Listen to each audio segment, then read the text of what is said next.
as the oven is heating up, I thought I would start sketching some quick ideas just as a warm-up, because it's been such a long time since I last did any kind of drawing or painting. But first, let me show you some of the ideas that I had. These might be better suited for acrylic or even oil painting, but I had an idea of doing kind of like a morning cafe vibe still life scene. I love this one with the bed sheets and the striped cups. I also really love the idea of like painting almost a frame within a frame, kind of like how these look. They kind of remind me of like stamps, or even something more interesting, kind of like the oval shape and the stripes. Or I thought this was really pretty as well. I'm thinking of maybe doing similar to this, like a stripe simple motif to create a frame look, and in the middle, I'm not sure what exactly I'm gonna do yet. I might do some fruit or some flowers. We'll see. Doing creative stuff is kind of giving yourself fun challenges for things you wouldn't normally do. Yeah, so let's get sketching.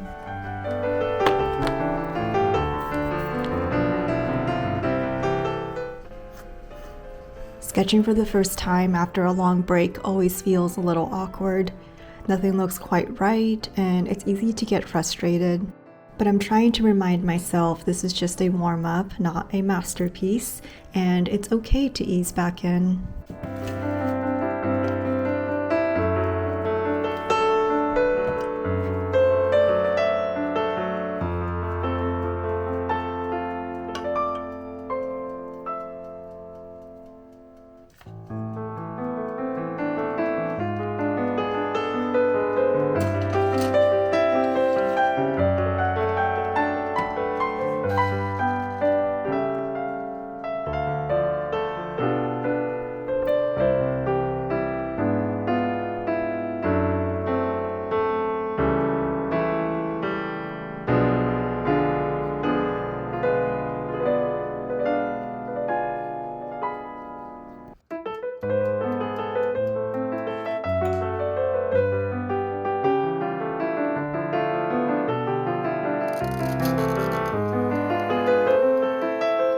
So here is an overview at my usual painting setup. And so I'm going to give you a brief overview about why I have things placed where they are and what the purpose of that is.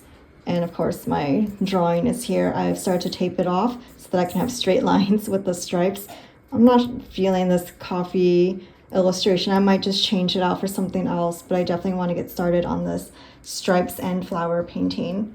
Okay, so back to the layout. I have my water. As you may have noticed, I don't have my drinking cup anywhere near the setup. I've had one too many close calls with almost sipping my paint water instead. So something I recommend doing is keeping your drinking cup either very far away or at least on the other side of the table. You don't want it right next to this, especially if it's got an open top as well. That's just an accident waiting to happen.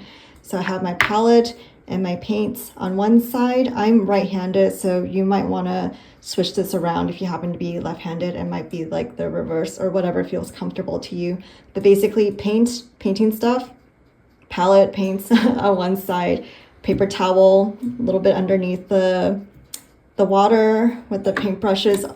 Whenever I'm not using the paintbrushes, I'm always going to have them laying on the towel to help absorb some of the moisture. You should never ever leave your paintbrushes brush head down in the water. That water, letting them sit in that water, is going to loosen the glue that holds these brush hairs in the paintbrush, and that's going to make the hairs fall out more quickly and easily over a short amount of time. And you want your brushes to last for as long as they possibly can, no matter how cheap or expensive they are. So yeah, definitely always keep your brushes out of your water jar. And here is my, I don't know what you call it, like a testing paper. Whenever I'm mixing a color and I have it ready, or I think I have it ready, I just like to do like a little swipe here just to make sure I like how it looks. It is the color that I had intended for before putting it on my actual final image, because in watercolor it can be really hard to correct a color once you've applied it. It starts to get really messy, so you kind of want to make sure you know what you're working with before you apply it on the final artwork. Highly recommend having a really organized paint setup so that you don't get drips on your paper, you know exactly what color you're using, and you keep your brushes in good quality at all times over the years. Okay, let's get to painting. Okay, hold that thought because the timer just went off for these cookies and they're smelling so good. Let's actually pull these out and see if they're successful. This is like my third attempt trying to make a somewhat normal chocolate chip cookie in a toaster oven, and this might be the best attempt so far. They haven't spread. They are still a little poofy, but I think they might be okay. Oh, these are so cute. And just for comparison, I mean, I have really small hands, but that's like how small the tray and the cookies are. The hallmark of a good cookie is the golden brown base, and I feel like this one definitely achieved that a lot better than the other batches that I've tried to bake.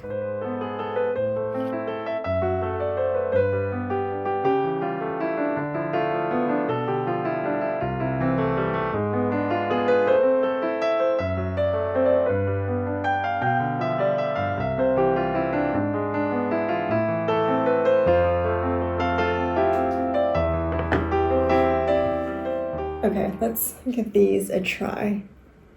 So these two with the chocolate chips are from the first batch.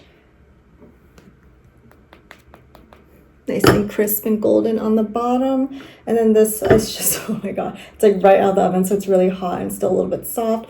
But again, that beautiful brown golden bottom. It does have chocolate chips. I don't know why none of them showed up at the top. Okay, let's try one of the first ones. Oh.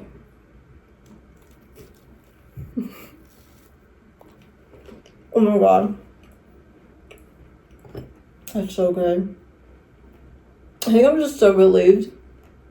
Maybe I should stop talking with my mouth full for a second. I think I'm just so relieved I finally found a recipe and a formula that gives you actual classic chocolate chip cookies that aren't super flat, underbaked, spreading out too much, anything like that. I can't wait to make more sweet treats. This gives me hope for using that small but mighty toaster oven. Lately, I've been thinking about how hard it is to find a personal creative outlet when your job already revolves around being creative. When I was younger, I made the mistake of monetizing almost every hobby I loved, and somewhere along the way, creating for myself stopped feeling like a release and started feeling like work. Now I'm trying to figure out what it means to make art that isn't tied to a deadline or a client, just something that feels low pressure and genuinely mine. It's strange trying to separate my identity as an artist from the version of me that shows up for my job, but I'm learning to make space for both, and maybe that's the point. Rediscovering creativity as something simple, quiet, and personal again.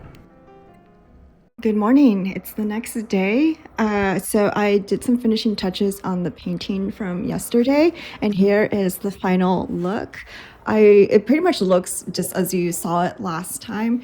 The only difference is that I added in I inked the outlines of the flower area, so it looks a little bit more defined. I was actually kind of nervous to do that because I'm not very confident with inking and pens. I don't have a very steady hand, and I haven't inked any of my watercolors in really, really long time, probably not since I was like 20 or something. But I just thought it added some more, it gave it a little bit more life because I honestly wasn't really liking how it looked before. I don't know. I don't think this was executed that well. I feel like it's really messy, to be honest. It's like splotchy and all that, but I do kind of like the overall effect of this painting. So I'm gonna put it on the wall for now. It's good enough to put on the wall, I guess, for now. And I actually also have this pile of artwork that I usually have in all the places that I live in. It's a collection of artwork that I've collected and also that was given to me by friends, by family, things that just like make me happy when I look at them. And yeah, the walls in this apartment are so bare and I'm tired of them looking this way. So I'm going to do something about it today. I'm going to go hang up some artwork. This looks terrible, but basically this is all of the various works of art I've just been holding on to. Just haven't gotten around to it until today. So I'm going to give you a quick tour of maybe like the 4 or 5 pieces of artwork that I have. This little embroidery piece is a custom designed piece that my friend made for me for my birthday a couple years ago.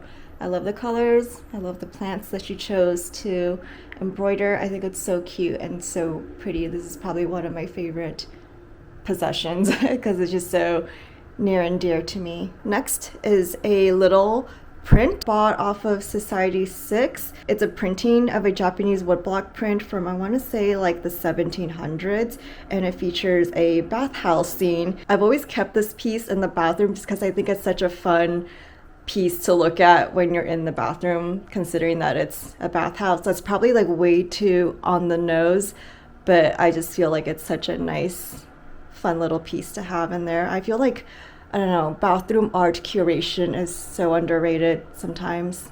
And then if you've been watching me since my LA days, you will be really familiar with this piece. This is actually a drawing or a painting I did at a birthday party a couple of years ago. And I don't know, it's nothing really that special about this painting, but I do like the colors. I feel like it does have a certain aesthetic, and I do like that the warmer colors in this painting should help brighten up the space and give it some life. And finally, we have this beautiful illustration piece that my aunt actually did. She had an exhibition a couple years ago, and this is one of the pieces in there. I love the colors. I love the whole kitchen cozy baking theme. So this is definitely a nice piece to have and just reminds me of family. So I'm actually not going to be drilling into these walls to hang up the artwork. What I'm going to be using instead are these, I believe they're called monkey hooks or super hooks. There's like a unique hook shape to them so that they won't damage the wall, and yet they're still secure enough to hold up the pictures. I think the weight limit on these hooks is about 100 pounds per hook. Being in a new city where I don't really know anyone yet, I've started to appreciate having small reminders of the people in my life. The artwork I'm putting up around my apartment isn't just decoration. It's pieces my friends or family have made or given me over time. It's nice to have something in the room that already feels familiar. Adding them slowly has also helped me figure out what I actually want the space to feel like. Seeing them on the walls makes the space feel more settled, and it's a simple way to stay connected to everyone back home. It helps the apartment feel a little more grounded while I'm still finding my place here. And little by little, it's starting to feel like somewhere I can really settle into. Thank you for joining me in today's vlog. I hope you're having a cozy November so far, and can't wait to see you in the next one.